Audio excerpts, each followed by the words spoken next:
I want to encourage anyone who is going through a spiritual stronghold, a setback, a vice, something that's been eating at you, and that monkey on your back, that demon that's been on your shoulder for your whole life, for however long you've been struggling with it. Just know that there's relief for you, there's healing for you, there's deliverance for you. You don't need some televangelist or some highly praised or respected minister that you've seen on YouTube or TV somewhere to lay hands on you or to speak over your life. Not only can anyone do it if they have the right faith, and if you have the right faith, you can speak over yourself.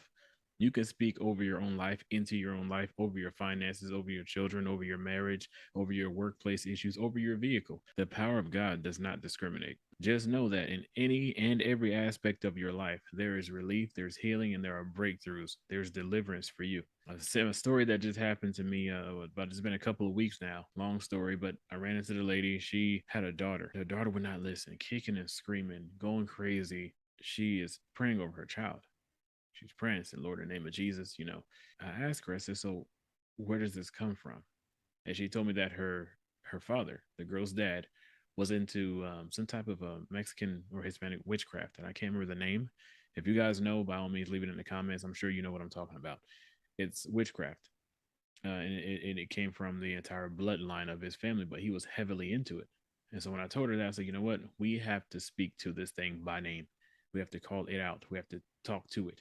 And so when I go over there, I'm praying for the child, and I asked her name, and she told me her name, and I called her by her name.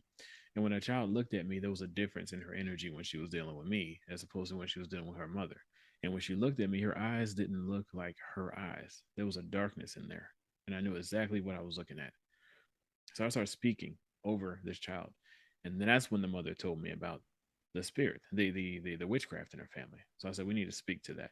So the more I called out that spirit of witchcraft, the more this child started to scream, no.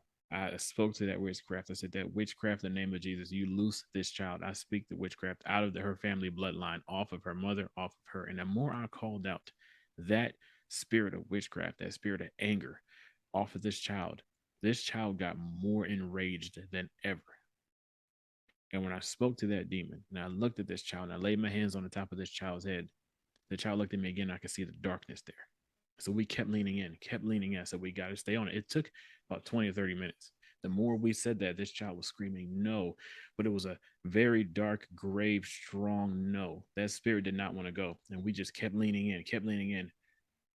The more I did that, you could see she started to cough, she started to choke, and she started turning super red. The more I spoke to her, I kept telling the mother, I said, that's that spirit coming out. Let's keep going.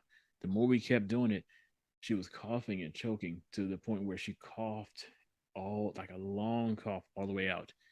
And she hugged her mother. I'm helping the lady put her things together. She had stuff all over the place. I'm helping her put her things together. And as I reached for the child's book bag, the child spoke for the first time since I had been dealing with this family. The sweetest, cutest voice came out of that child. And I turned around, I was like, and I started talking to her. I crouched down and said, what's your name? And she told me her name. And then she started talking about how she put her seatbelt on that day herself. And sweetest child. But I noticed her eyes were brown.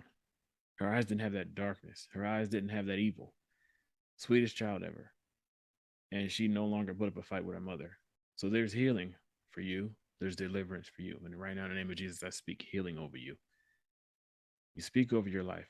You speak that witchcraft out of your family, that incest out of your family, that lust, that fornication, that drug habit, the alcoholism.